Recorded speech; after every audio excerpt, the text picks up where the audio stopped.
40도를 넘나드는 극한 폭염이 곳곳에서 가뭄도 비상이 이어지고 있습니다. 기후위기로 유럽과 미국처럼 우리나라도 이례적인 여름철 산불이 발생할 수 있다는 우려까지 나왔습니다. 오늘은 정혜윤 기상재난 전문기자 그리고 국립산림과학원 이병두 산림재난 환경연구부장과 심각한 한반도 상황 점검해 보겠습니다. 어서 오세요. 어서 오세요. 안녕하세요. 오늘 전국에서 가장 더운 곳 하면 이제 서울을 꼽을 수 있을 것 같은데 오늘 네, 서울 몇 맞습니다. 도까지 오르는 거예요? 네, 우선 조금 전 제가 들어오기 전에 확인을 했더니 1도 더 예보를 좀 강화해서 39도로 지금 예보가 39도. 됐습니다. 예. 네네. 예, 어제 지금 서울 전역으로 폭염 중대 경보가 일단 확대가 됐고요. 그리고 오늘 오전 10시부터 경기 대부분 지역으로 폭염 중대 경보가 확대를 했습니다. 당분간은 뭐 전국에서 수도권이 가장 말씀하신 것처럼 더울 것으로 예상됩니다. 이렇다 보니까 재난 수준의 더위가 남부에서 지금 수도권을 비롯한 전국으로 확대한 상황입니다. 서울은 연일 36도를 웃돌면서 최고 기온을 경신을 하고 있고요. 자동기상 관측 장비로는 39도 안팎까지 기온이 오르면서 극한 더위가 기승입니다. 말씀드린 것처럼 예보 자체를 기상청에서 강화를 해서 11시 예보에서 서울이 지금 39도로 예보가 됐거든요. 예. 이렇게 되면은 이번 주에 서울의 역대 최고 기온인 이 39.6도가 역대 최고 기온인데 이 기온도 경신될 가능성이 지금 있어 보입니다. 일 최고 체감 온도가 39도 이상 유지될 때 발령이 되는 최고 특보 단계죠. 폭염 중대 경보가 내려진 곳에서는 야외 활동을 일단 중단을 하시고 휴식 시간을 반드시 준수를 해주시는 게 중요할 것 같습니다. 최근에 그리고 특히 어제 정말 더웠는데 폭염이 계속해서 더 심해지는 것 같아요. 네, 그렇습니다. 이 말 그대로 뭐 이상 기후를 넘어서 기후 위기 그리고 기후 재난 시대가 지금 눈앞에 다가왔음을 좀 보여주는 지표들이 올해 속속 확인이 되고 있습니다. 네. 3일 기준으로 해서요. 전국적인 열대야 일수가 이미 역대 1위 수준이고요. 네. 폭염이 좀 심해지고 있기 때문에 전국 폭염 일수도 3일 기준으로 12.2일입니다. 역대 4위에 해당을 하고 있습니다. 지금 더위가 점점 심해지고 있기 때문에 폭염 순위가 점점 앞으로 좀 당겨지고 있는 상황입니다. 특히 일평균 기온을 보시면 지금 올해가 24.8도 역대 2위 수준이거든요. 예. 이거는 밤낮 없는 더위가 점점 심해지고 있다는 지표입니다. 이 같은 더위가 지금 이 상공을 덮고 있는 한반도 상공을 이중 열돔이라고 하죠. 상공을 좀 뜨거운 공기가 좀 감싸고 있는 상황이고 이 점점 축적되고 있는 열기도 좀 원인으로 좀 꼽히고 있습니다. 문제는 최근 곳곳에서 저수지와 이 댐이 좀 마르고 또 농작물도 마르고 있고요. 이런 현상이 좀 계속해서 열기가 쌓이면서 해수온 상승으로 이어지고 또 밤 더위로 이어지고 또 바다 고수온까지 이어지고 있습니다. 또 동시다발로 이런 현상들이 터지고 있기 때문에 1차 피해 또 2차 피해가 걷잡을 수 없이 확산을 하고 있는 게 또 문제가 되고 있습니다. 또 최근 남부지방을 중심으로는 더위와 가뭄 현상이 좀 심해지고 있는데 녹조 현상이 좀 심해지고 있고요. 특히 앞서 저희 취재진이 좀 전해드렸지만 영산강 쪽으로는 최근 개구리밥도 지금 보신 것처럼 엄청 심하게 확산이 되고 있는 상황입니다. 네. 저희 영상 좀 다시 한번 보실까요? 네, 지금 보시는 것처럼 이 마치 녹색 좀 양탄자가 깔린 듯이 영산강 줄기를 따라서 온통 녹색 개구리밥이 가득한 상황입니다. 짙은 이 강물 빛이 좀 대비가 돼서 얼룩덜룩한 마치 무슨 군복 무늬 같기도 하죠. 예. 네, 개구리밥이 좀 군락을 이루면서 덩어리를 지면서 넓게 지금 형성이 돼 있는 상황입니다. 네. 뭐 잔디가 깔린 듯한 그런 네, 모습인데 맞습니다. 폭염 때문에 그런 거예요? 네, 아무래도 좀 그럴 가능성이 높습니다. 그러니까 폭염으로 인해서 수온이 상승을 했고 예. 또 맑은 날씨가 지속됐기 때문에 광합성에 유리를 하고요. 그다음에 또 가뭄이 지속되었기 때문에 여기에 이제 유량이 줄어들면서 유속이 늦어져서 물이 정체가 됐기 때문에 대규모로 증식한 것으로 보고 있습니다. 이에 대해서 최근에 뭐 산림도 비상이라고 하던데요. 당장 8월에 전국적으로 산불 관련한 위험도가 역대급으로 분석됐다 그러는데 이걸 좀 데이터를 직접 설명해 주시죠. 네, 맞습니다. 그 산불 발생 위험을 저희가 전망을 좀 해봤는데요. 과거 39년 내 역대 2위 수준으로 나타났습니다. 네. 영남 지역의 경우에는 오랜 기간 가뭄이 지속이 되고 있기 때문에 산불 위험이 높은데요. 올해 지금 7월부터 어제까지 10건의 산불이 발생을 했는데 예. 대부분 다 영남 중에, 그러니까 8건이 영남 지역에 집중이 됐습니다. 이름으로 인해서 그 폭염 건조와 산불이 관계가 매우 높다는 것을 보여주고 있는데요. 다행스러운 점은 우리가 이제 유럽과는 달리 예. 상대 습도가 좀 높아서 산불이 발생을 하더라도 확산 가능성은 조금 낮은 상황입니다. 어쨌든 이제 산불 위험은 어느 때보다 높아진 그런 여름인 것 같고 문제는 연쇄적 재난이라 그래서 또 태풍 그 경로에 따라서는 또 산사태 우려까지 있는 상황이라고요? 네, 맞습니다.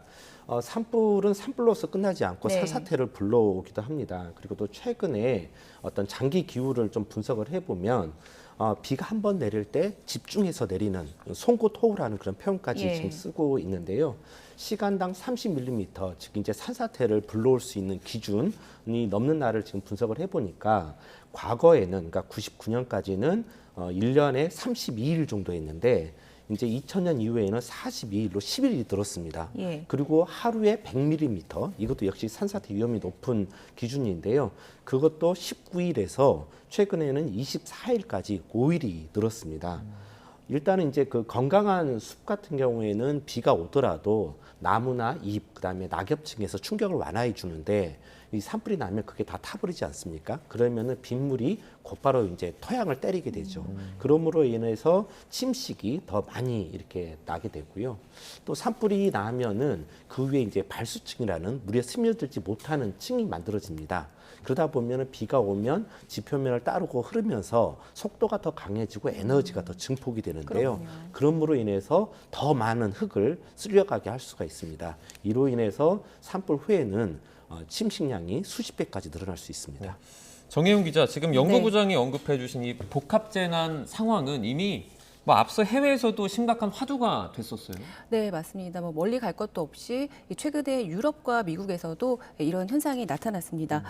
프랑스와 스페인 그리고 이 그리스 등지에서 나타났는데 40도가 넘는 이 폭염 속에서 동시다발 산불이 발생하면서 수십만 명이 넘는 이재민이 발생을 했고요. 이 때문에 국가적인 비상사태가 선포되는 등 이 악순환이 반복이 됐습니다. 네. 유럽은 이 극심한 이 열돔 현상 때문에 이 가뭄이 겹치면서 이제 메마른 현상이 나타났고 초대형 산불이 동시다발적으로 발생을 한 겁니다. 그런데 문제는 지금 이 전국적인 극한 더위가 현재 유럽과 우리나라가 매우 닮았다는 점입니다. 예. 특히 지금 영남 지방 같은 경우는 최근 7월달 1개월 누적 강수량 같은 경우가 평년의 20%대 정도거든요. 역대 53년 만에 최저 수준에 달하고 있습니다. 당장 불이 나진 않았지만 이 불씨만 닿으면 큰 불로 날 수 있는 그런 상황인 겁니다. 네.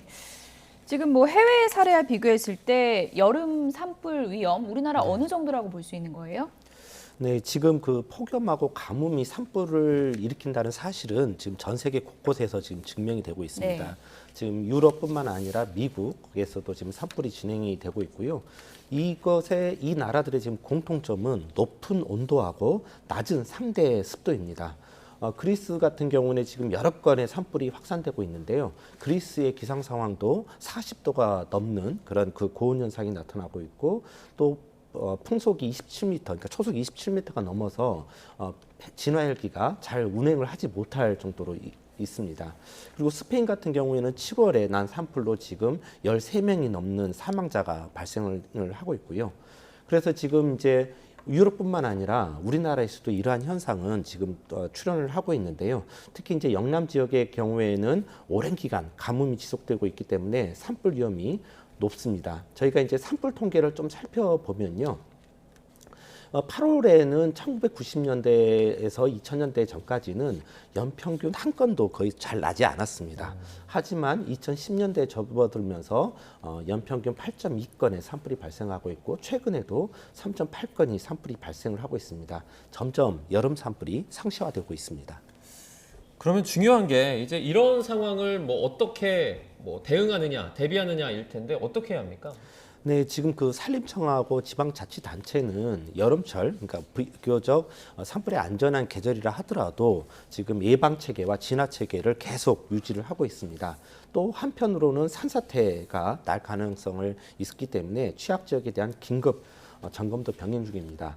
근원적인 방법은 산불이 나더라도 탈물질을 좀 많이 없애는 방법입니다. 그래서 마을 주변이나 문화재, 기관시설 주변에는 연료가 많은 곳에는 숙박구기를 통해서 연료 물질을 좀 줄여서 산불이 나더라도 피해를 좀 줄여야 되도록 노력을 해야 될 것 같고요. 네. 그 다음에 요즘 같은 날씨에는 작은 불씨가 산불 또 이어서 산사태까지 불러올 수 있기 때문에 국민 한 분 한 분의 이런 그 불씨를 화기 사용을 자제하는 이런 노력이 필요합니다.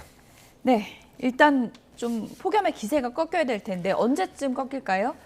우선 중대경보 수준의 더위는 앞으로 한 사흘 정도 더 이어질 것 같습니다. 이후에 이제 주말 이후에 기온이 조금 내려갈 가능성은 있는데 그래도 35도 안팎의 이제 폭염 경보 수준의 더위가 계속되기 때문에 대비를 좀 해주셔야 됩니다. 당분간은 좀 태풍이 일본 남쪽으로 이동해서 동풍이 서쪽 그 산맥을 넘어서 고온 건조한 바람이 불어들 것으로 예상이 되기 때문에 서쪽 지방을 중심으로 39도 안팎의 고온이 유지될 것 같습니다. 당분간 폭염 중대 경보 지역도 더 확대할 수 있어서 이 폭염 경보 지역도 또 더 늘어날 가능성이 있습니다. 습도가 높긴 하겠지만요, 이 동풍이 산맥을 넘어서 영향을 주는 이 서쪽 지역을 중심으로는 습도가 높기 때문에 이 기온 자체가 오를 가능성이 있습니다. 그리고 이제 앞으로 이제 말씀해 주셨지만 호우가 또 내릴 가능성이 있어서 거기에 대한 대비도 좀 필요해 보입니다. 북상하는 태풍도 좀 걱정인데 우리나라에 미치는 어떤 영향은 없을까요? 네, 말씀하신 대로 이제 태풍이 좀 변수가 될 가능성이 있습니다. 태풍은 앞으로 좀 중국을 향할 가능성이 있는데 남은 비구름이 또 일부 모델에서는 서해로 진출할 가능성을 예상을 하고 있습니다. 자, 잠시 화면 좀 보실까요? 네, 기상청 사이트인데요. 현재 태풍은 일본 남쪽 해상에 위치해 있습니다. 대부분의 모델이 중국 남쪽으로 지금 향할 걸로 예상을 하고 있는데요. 이후 상황이 지금 변수가 되고 있습니다. 네, 조금 더 자세히 보시면 다음 주 초반 상황인데요. 지금 영향 반경이 무척 넓습니다. 그래서 중국 남쪽으로 태풍이 상륙을 하기 전에 이미 태풍 영향 반경에 제주도와 남쪽 해상이 영향권에 들 것으로 예상이 되고 있습니다. 그리고 문제는 모든 그 모델에서 중국 남쪽으로 태풍이 지금 상륙할 걸로 예상이 되고 있는데 일부 모델이 태풍이 약화한 뒤에 남은 비구름이 서해상으로 향할 가능성을 좀 예상을 하고 있는 상황입니다. 이 때문에 지난번 바위처럼 남은 그 열대 저압부나 온대 저기압이 우리나라 쪽으로 비구름을 형성할 가능성이 있는 상황이어서 다음 주에 이 폭염 뒤에 또 비구름 영향을 받을 가능성이 있어서 이 폭염 뒤 호우 가능성도 지금 대비를 해야 되는 상황입니다. 네. 이번 주는 서프리카, 그러니까 이제 서쪽 지역이 펄펄 끓는 그런 주가 될 것 같은데 더위 대비 네네. 잘하셔야겠습니다. 지금까지 정혜운 기상재난 전문기자, 이병두 산림재난환경연구부장 두 분이었습니다. 고맙습니다. 고맙습니다.